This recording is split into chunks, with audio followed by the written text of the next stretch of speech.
장희빈의 몰락과 인현왕후의 복위. 권력의 정점에 섰던 장희빈. 그러나 5년 만에 모든 것이 뒤바뀝니다.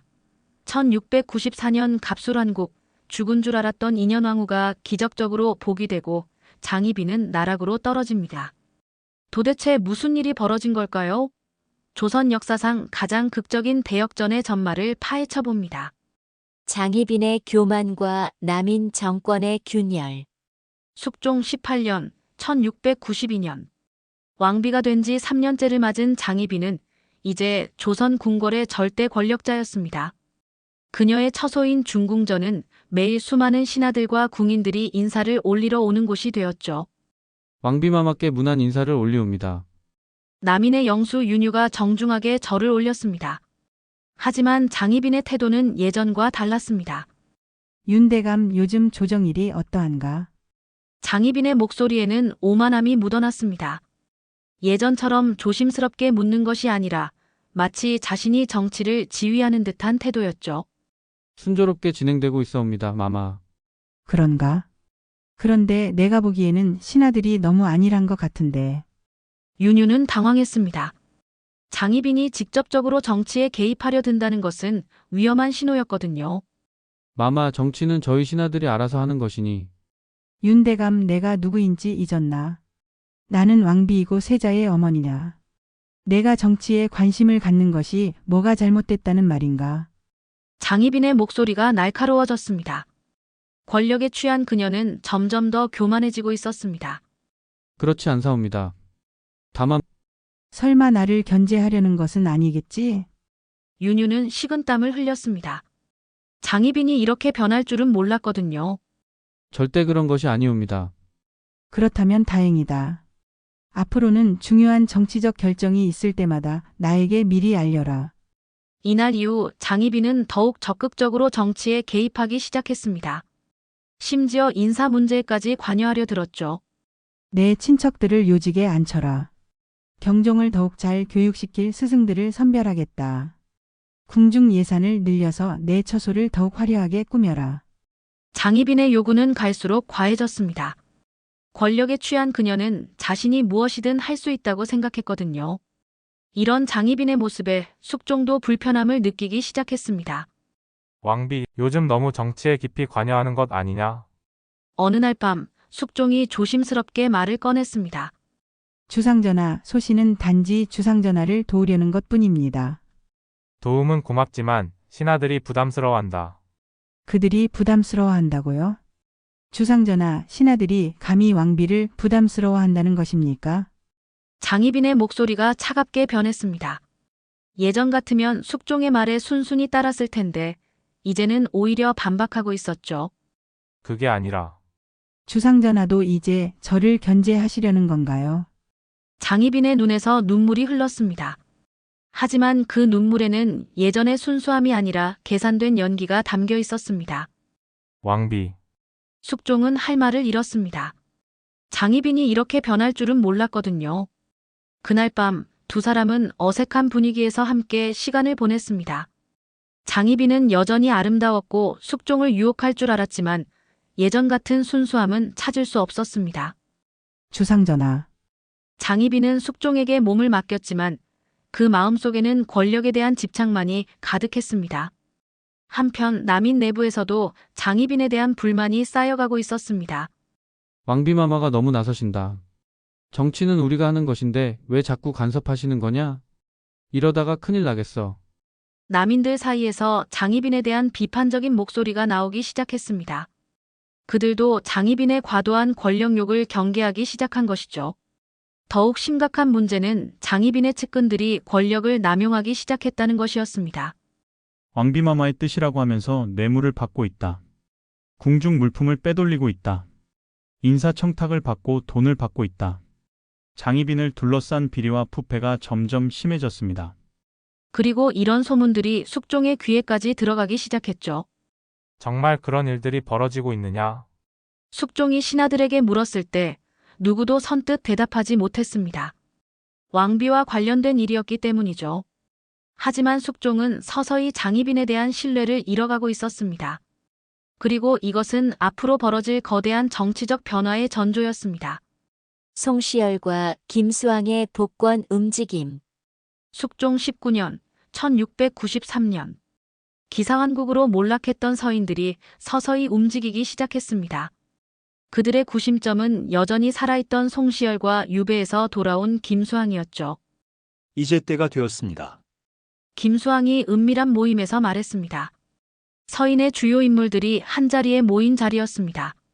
남인들이 권력에 취해 있고 장희빈의 횡포가 심해지고 있습니다. 백성들도 불만이 쌓여가고 있고요. 그렇습니다. 기회는 지금입니다.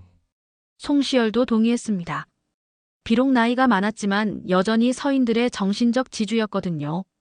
하지만 어떻게 접근해야 할까요? 주상전하께서는 아직도 장희빈을 총애하고 계시는데 그것이 문제입니다.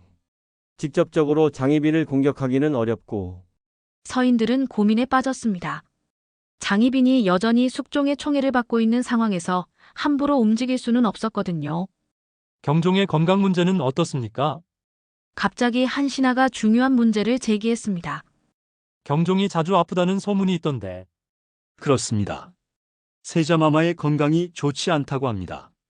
이것은 매우 중요한 정보였습니다. 만약 경종에게 문제가 있다면 후계 구도가 완전히 바뀔 수 있었거든요. 그럼 혹시 주상전하께서 다른 아들을 생각하고 계실까요? 가능성이 있습니다. 2년 왕후 마마가 복이 되신다면 서인들의 눈빛이 번뜩였습니다. 2년 왕후의 복이야말로 그들이 원하던 것이었거든요. 한편 궁궐에서는 정말로 경종의 건강에 문제가 생기고 있었습니다. 세자마마께서 또 쓰러지셨습니다. 어이가 급하게 보고했습니다. 무슨 병이냐? 숙종이 걱정스럽게 물었습니다. 정확한 원인은 모르겠지만 몸이 매우 허약하십니다. 자주 열이 나시고 식욕도 없으시고 숙종은 깊은 걱정에 빠졌습니다. 경종은 자신의 유일한 아들이었거든요. 최선을 다해 치료하라. 예, 전하. 하지만 경종의 건강은 쉽게 회복되지 않았습니다. 오히려 점점 더 악화되는 것 같았죠. 이런 상황에서 숙종은 자연스럽게 후계 문제를 고민하게 되었습니다. 만약 경종에게 무슨 일이 생긴다면 숙종은 혼자서 깊은 고민에 빠졌습니다. 경종 외에는 다른 아들이 없었거든요. 아니라. 다른 아들을 낳아야 한다. 숙종은 결심했습니다. 하지만 장희빈은 이미 나이가 많아서 다시 임신하기 어려운 상황이었습니다. 그때 숙종의 머릿속에 한 여인이 떠올랐습니다. 바로 인현왕후였습니다. 2년 왕후. 그녀는 아직 아이를 낳을 수 있을까? 숙종은 복잡한 감정에 휩싸였습니다. 인현왕후를 패출한 것을 후회하기 시작한 것이죠. 며칠 후 숙종은 장희빈에게 조심스럽게 말을 꺼냈습니다. 왕비 경종의 건강이 걱정이다. 소신도 걱정입니다. 하지만 곧 나아질 것입니다. 장희빈은 태연하게 대답했지만 마음속으로는 불안했습니다. 경종이 자신의 유일한 권력 기반이었거든요. 혹시 다른 아들을 생각해 봐야 하지 않을까? 숙종의 말에 장희빈은 순간 얼어붙었습니다. 다른 아들이라니요? 후사가 경종뿐이면 위험하지 않겠느냐? 주상전하, 소신이 다시 임신을 하면 왕비 솔직히 말하면 내 나이로는 어렵지 않겠느냐? 숙종의 직설적인 말에 장희빈은 충격을 받았습니다. 자신이 이제 늙었다는 뜻이었거든요. 그럼 다른 후궁을 들이시겠다는 말씀입니까? 그런 것이 아니라 숙종은 말을 흐렸지만 장희빈은 그 진위를 알아챘습니다. 그날 밤 장희빈은 잠을 이루지 못했습니다. 설마 인현왕후를 다시 생각하고 계신 건 아니겠지? 장희빈의 마음에 불안이 스며들기 시작했습니다. 권력의 정점에 있다고 생각했는데 어느새 위험 신호가 감지되고 있었거든요. 한편 서인들은 이런 변화를 예리하게 포착하고 있었습니다. 주상전하께서 경종의 건강을 걱정하고 계신다. 후계 문제로 고민이 많으신 것 같다. 이제 우리가 움직일 때입니다. 서인들은 서서히 반격을 준비하기 시작했습니다. 그들의 목표는 명확했습니다. 장희빈을 몰아내고 인현왕후를 복위시키는 것이었죠. 하지만 조심해야 합니다. 섣불리 움직이면 또다시 화를 당할 수 있어요. 그렇습니다. 완벽한 기회를 기다려야 합니다. 서인들은 인내심을 갖고 때를 기다렸습니다. 그리고 그 기회는 생각보다 빨리 찾아올 것이었습니다. 경종의 건강 이상과 후계 문제 대두. 숙종 19년 가을, 경종의 건강은 더욱 악화되었습니다. 15살의 나이에 벌써 몸이 쇠약해져서 정상적인 활동조차 어려운 상황이었죠. 세자마마, 오늘은 기분이 어떠십니까? 어이가 맥을 짚으며 조심스럽게 물었습니다. 어제보다는 조금 나은 것 같다. 경종의 목소리는 힘이 없었습니다. 또래의 건강한 아이들과는 확연히 달랐죠. 다행입니다. 하지만 여전히 몸조리를 잘 하셔야 합니다. 어이의 진단은 늘 같았습니다. 특별한 병은 없지만 전체적으로 허약하다는 것이었죠. 한편 장희빈은 경종의 건강 때문에 밤잠을 이루지 못하고 있었습니다. 세자마마, 어머니가 좋은 약을 구해왔습니다. 장희빈은 직접 경종을 돌보며 최선을 다했습니다. 경종이 자신의 유일한 권력 기반이었거든요. 어머니, 저는 괜찮습니다. 무슨 소리냐? 내가 건강해야 이 나라의 미래가 있는 것이다. 장희빈의 목소리에는 절박함이 담겨 있었습니다. 하지만 아무리 노력해도 경종의 건강은 쉽게 호전되지 않았습니다. 오히려 시간이 갈수록 더 걱정스러운 상황이 되었죠. 이런 상황을 지켜본 숙종은 깊은 고민에 빠졌습니다. 경종이 이렇게 약하다면 과연 훗날 나라를 제대로 이끌 수 있을까? 숙종의 걱정은 단순히 아버지로서의 걱정을 넘어서 왕으로서의 걱정이었습니다. 다른 아들이 있어야 하는데 숙종은 후궁들을 살펴보았지만 마땅한 여인이 없었습니다. 젊고 건강한 후궁들은 있었지만 왕자를 낳을 만한 능력을 갖춘 여인은 보이지 않았죠. 그때 숙종의 마음속에 또다시 인현왕후가 떠올랐습니다. 인현왕후. 그녀는 아직 30이 조금 넘었을 뿐이다. 충분히 아이를 낳을 수 있는 나이야. 숙종은 점점 더 인현왕후를 그리워하기 시작했습니다. 특히 장희빈의 교만한 태도와 비교하면서 인현왕후의 온화함이 더욱 그리워졌죠. 그때 왜 그런 결정을 했을까? 정말 인현왕후가 나를 저주했던 것일까? 숙종은 과거의 결정을 후회하기 시작했습니다. 며칠 후 숙종은 신하들과 후계 문제에 대해 논의했습니다. 세자의 건강이 걱정스럽다. 전하, 세자마마께서는 아직 어리시니 곧 건강해지실 것입니다. 남인들은 여전히 경종을 옹호했습니다. 당연한 일이었죠. 경종이 그들의 권력 기반이었으니까요. 하지만 만약을 대비해야 하지 않겠느냐? 만약이라고 하시면 다른 왕자가 있어야 한다는 뜻이다. 숙종의 말에 조정이 술렁였습니다. 전하, 그렇다면 새로운 후궁을 간택하시겠습니까? 그것도 하나의 방법이겠지만 숙종은 말을 흐렸습니다. 사실 그의 마음속에는 이미 다른 생각이 있었거든요. 이런 분위기를 감지한 서인들은 기회를 포착했습니다. 지금이 바로 때입니다. 김수왕이 비밀 모임에서 강조했습니다. 주상전하께서 후계 문제로 고민하고 계십니다. 이때 인현왕후 마마의 복위를 건의하면 하지만 어떻게 접근해야 할까요? 직접적으로 말하기는 어렵고 우회적으로 접근해야 합니다. 먼저 인현왕후 마마의 억울함을 알려야 해요. 서인들은 치밀한 계획을 세우기 시작했습니다. 한편 강화도에서 유배 생활을 하고 있던 인현왕후에게도 변화가 일어나고 있었습니다. 마마, 궁궐에서 소식이 왔습니다. 무슨 소식? 세자마마의 건강이 좋지 않다고 합니다. 인현왕후는 복잡한 감정에 휩싸였습니다. 비록 장희빈의 아들이지만 조선의 세자였거든요. 그리고 주상전하께서 후계 문제로 고민이 많으시다고 합니다. 정말? 인현왕후의 가슴이 뛰기 시작했습니다. 혹시 자신에게도 기회가 올 수 있을까요? 마마, 혹시 무엇? 복위의 가능성이 있지 않을까요? 인현왕후는 5년 동안 포기하고 있던 희망을 다시 품기 시작했습니다. 그날 밤 인현왕후는 오랜만에 자신을 돌아보았습니다. 5년의 유배 생활로 많이 야위긴 했지만 아직 여인으로서의 매력은 남아 있었습니다. 만약 정말 돌아갈 수 있다면 인현왕후는 가슴 깊은 곳에서 희망의 불씨를 느꼈습니다. 남인 4분과 서인의 기회 포착. 숙종 20년 봄 1694년 남인 정권의 치명적인 균열이 생기기 시작했습니다. 권력에 취한 장희빈과 그녀의 측근들의 횡포에 대한 불만이 폭발한 것이었죠. 더 이상 참을 수 없습니다. 남인의 한 중신이 비밀 모임에서 분노를 터뜨렸습니다. 왕비마마의 친척들이 온갖 비리를 저지르고 있는데 우리가 언제까지 묵인해야 합니까? 그렇습니다. 이러다가는 우리까지 매장당합니다. 남인 내부에서 장희빈에 대한 반발이 거세어지고 있었습니다. 윤유 대감은 뭐 하고 계십니까? 왜 왕비마마를 제대로 견제하지 못하는 겁니까? 그분도 어려운 처지입니다. 함부로 왕비를 견제할 수는 없지 않습니까? 남인들은 진퇴양난에 빠져 있었습니다. 장희빈을 견제하자니 자신들의 권력 기반이 흔들릴 것 같고 그렇다고 방치하자니 백성들의 원성이 높아져 갔거든요. 이런 상황에서 결정적인 사건이 벌어졌습니다. 왕비마마의 친척이 관리 선발에서 뇌물을 받았다는 증거가 나왔습니다. 무엇? 확실한 증거입니다. 이번에는 숨길 수 없을 것 같습니다. 남인들은 당황했습니다. 이런 일이 알려지면 자신들까지 연루될 수 있었거든요. 어떻게 해야 합니까? 덮어야 합니다. 절대 밖으로 새어나가면 안 됩니다. 하지만 이미 늦었습니다. 서인들이 이 정보를 입수했거든요.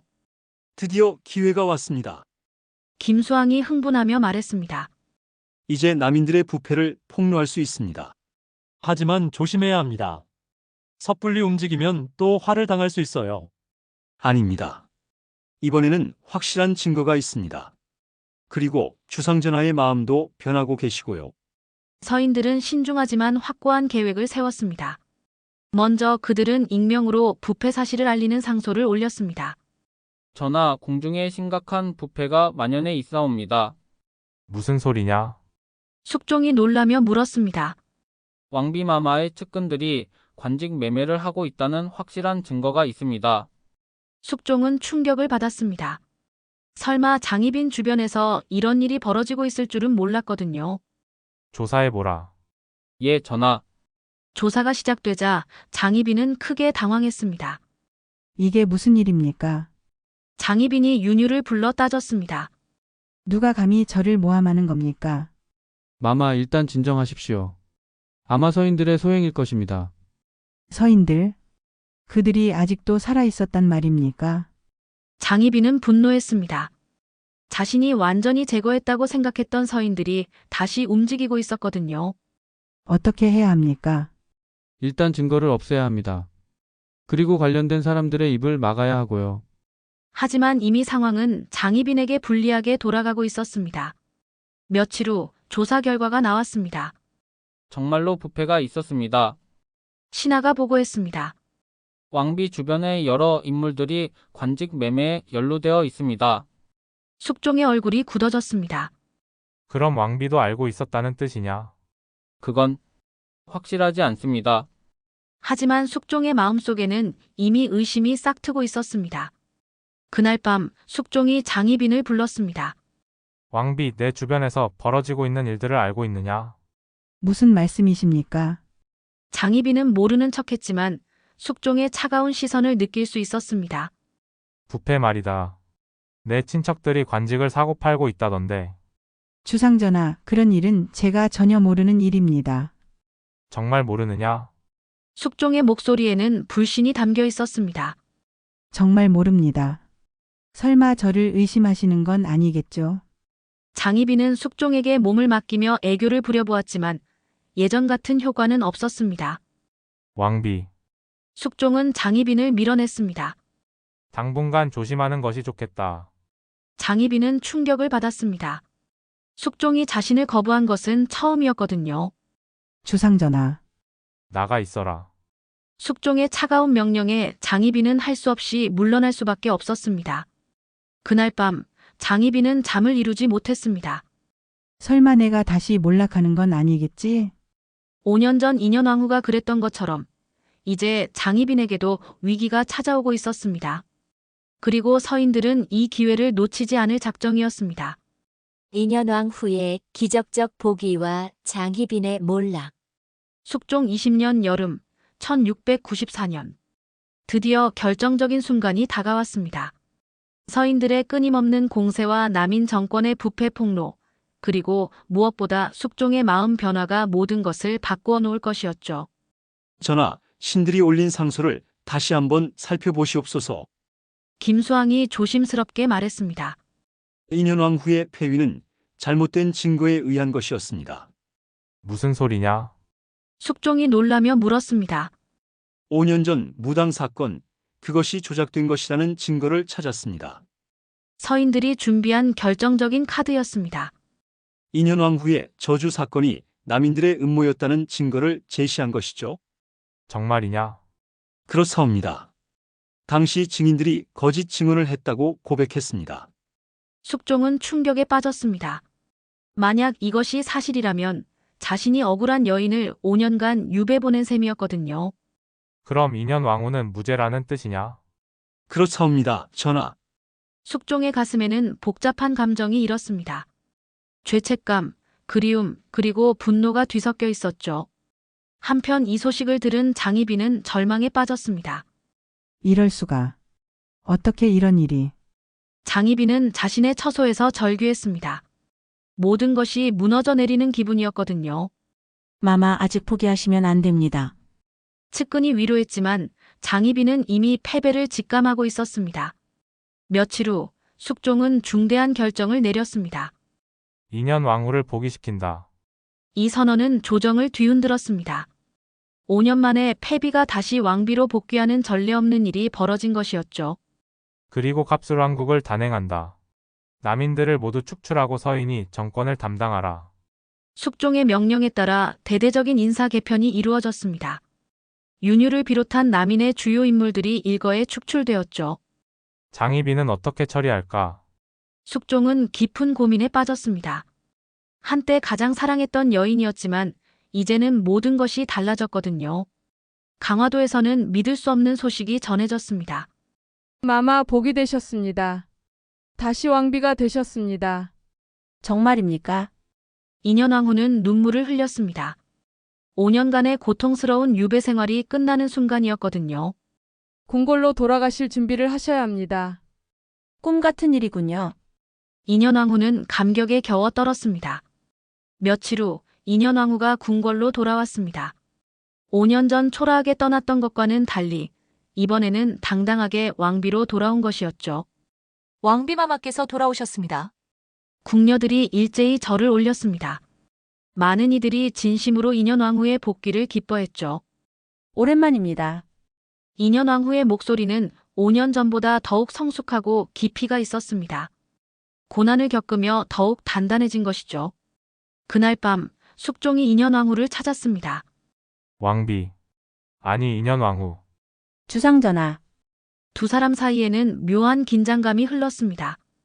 5년이라는 시간이 둘 사이를 갈라놓고 있었거든요. 미안했다. 정말 미안했어. 숙종이 먼저 사과했습니다. 주상전하. 네가 무죄였는데 내가 잘못 판단했다.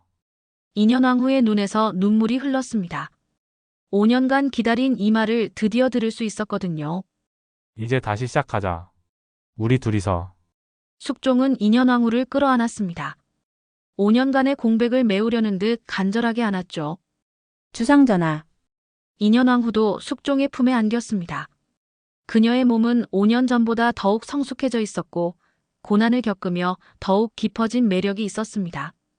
그날 밤 두 사람은 5년 만에 다시 하나가 되었습니다. 격정적이기보다는 그리움이 담긴 깊고 진한 사랑이었죠. 승자와 패자의 명암. 갑술왕국이 완성되면서 궁궐의 모든 것이 바뀌었습니다. 승자와 패자가 극명하게 갈렸죠. 인현왕후는 다시 중궁전의 주인이 되었습니다. 5년간 비어있던 왕비의 자리를 되찾은 것이었죠. 이제 정말로 돌아왔구나. 인현왕후는 자신의 처소를 둘러보며 감회에 젖었습니다. 모든 것이 예전 그대로였지만 자신의 마음은 완전히 달라져 있었거든요. 마마 앞으로 어떻게 하시겠습니까? 상궁이 조심스럽게 물었습니다. 장희빈의 처리 문제였죠. 장희빈. 그녀도 한때는 이 자리에 있었던 여인이야. 인현왕후는 복잡한 심경이었습니다. 원망스럽기도 했지만 한편으로는 연민도 느껴졌거든요. 관용을 베푸시겠습니까? 일단 지켜보자. 하지만 더 이상 권력을 갖게 해서는 안 된다. 인현왕후는 현명한 판단을 내렸습니다. 한편 장희빈은 완전히 몰락한 상태였습니다. 왕비에서 다시 후궁으로 강등되었고 모든 권력을 잃었죠. 이럴 수가. 어떻게 이런 일이. 장희빈은 자신의 초라해진 처소에서 탄식했습니다. 불과 몇 달 전까지만 해도 조선의 왕비였는데 이제는 아무것도 아닌 존재가 되어버렸거든요. 마마, 그래도 세자마마가 계시지 않습니까? 측근이 위로했지만 장희빈은 절망적이었습니다. 경종 그 아이마저 건강이 좋지 않은데. 장희빈은 자신의 유일한 희망이던 아들마저 걱정스러웠습니다. 며칠 후 더욱 충격적인 소식이 들려왔습니다. 인현왕후 마마께서 임신하셨다고 합니다. 뭐? 장희빈은 귀를 의심했습니다. 30이 넘은 인현왕후가 임신을 했다니. 정말입니까? 그렇습니다. 복위하신 지 몇 달 만에. 장희빈은 충격에 빠졌습니다. 만약 인현왕후가 아들을 낳는다면 경종의 지위도 위험해질 수 있었거든요. 이럴 수가. 장희빈은 절망했습니다. 모든 것이 자신에게 불리하게 돌아가고 있었으니까요. 한편 인현왕후는 새로운 희망에 부풀어 있었습니다. 정말 아이가 생겼습니까? 그렇다옵니다. 마마 축하드립니다. 인현왕후는 감격했습니다. 5년간의 고난 끝에 새로운 희망을 얻게 된 것이었죠. 주상전하께 기쁜 소식을 전해드려야겠어요. 그날 밤 숙종은 인현왕후의 임신 소식을 듣고 크게 기뻐했습니다. 정말이냐? 정말 아이가 생겼다고? 그렇습니다. 주상전하. 좋다. 정말 좋아. 숙종은 인현왕후를 끌어안으며 기뻐했습니다.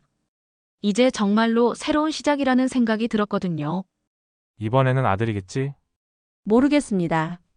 하지만 건강하게만 태어나면. 그래, 건강한 것이 가장 중요하다. 하지만 이 소식을 들은 장희빈은 완전히 절망에 빠졌습니다. 권력의 정점에서 나락으로 5년 만에 벌어진 극적인 대역전, 갑술한국이 완성되었습니다. 인현왕후의 기적적인 복위와 장희빈의 몰락, 그리고 숙빈 최 씨의 연인 군훈날 영조의 탄생까지. 정말 드라마보다 더 드라마틱한 역사였죠. 하지만 장희빈의 이야기는 여기서 끝나지 않습니다. 권력을 잃은 그녀에게 더 큰 시련이 기다리고 있었거든요. 과연 장희빈은 어떤 최후를 맞게 될까요? 다음 편에서는 조선 역사상 가장 충격적인 사건 중 하나를 다뤄보겠습니다. 왕비였던 여인이 사약을 받게 되는 전무후무한 사건. 장희빈의 마지막 날들과 그녀를 죽음으로 몰고 간 결정적 사건들을 낱낱이 파헤쳐 보겠습니다. 사약을 받으라. 장희빈, 그녀 최후의 날 다음 주에 만나요. 구독과 좋아요, 그리고 여러분의 댓글도 기다리고 있습니다. 갑술한국에 대한 여러분의 생각은 어떠세요?